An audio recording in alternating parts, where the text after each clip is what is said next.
It is the second biggest country in the world, and the largest democracy, largest left-side driving country, has the second largest Muslim population, second largest English-speaking population, and will soon be number 1 in population and English speakers.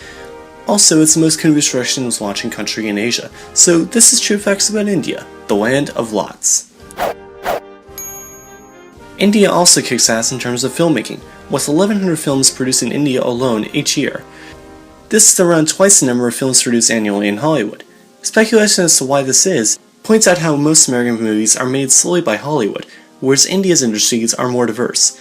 Only 200 of those 1,100 films are Bollywood movies. When it comes to spacefaring nations, you may think of America and Russia, maybe the EU, maybe China, maybe also Japan, but India doesn't generally come to mind, but it definitely should.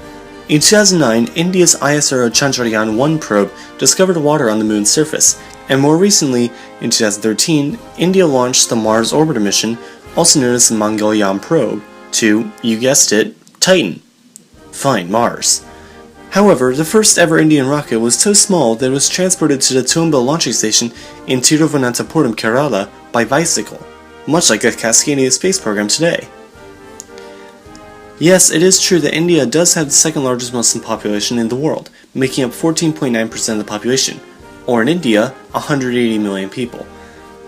Almost the equivalent of the whole population of neighboring Pakistan.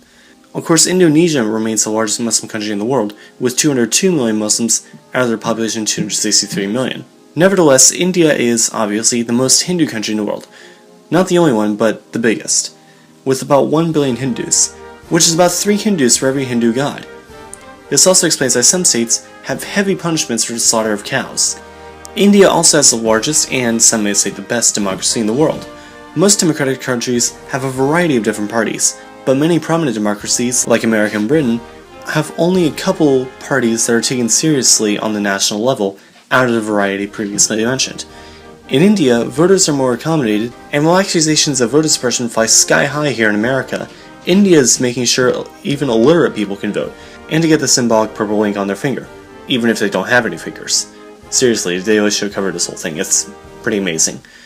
Also, while the US and UK have 2 national parties, and the variety not much better in other countries, India has 7 national parties, 51 state parties, and 35 unrecognized parties. Also, Rabindranath Tagore wrote the anthems of both India and Bangladesh. India has states, not provinces. India's currency is the rupee. They have a 0 rupee note to discourage bribery. Uber has been completely banned in New Delhi after rape allegations. India is notable for not being conquered by either Alexander the Great or Genghis Khan, yes, that's how you pronounce his name.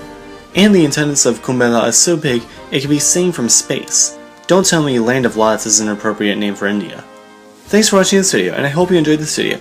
If you did, please give it a like, share it, and subscribe to learn something more every Sunday. Did I miss anything, or did I get something wrong? Please leave something below in the comments.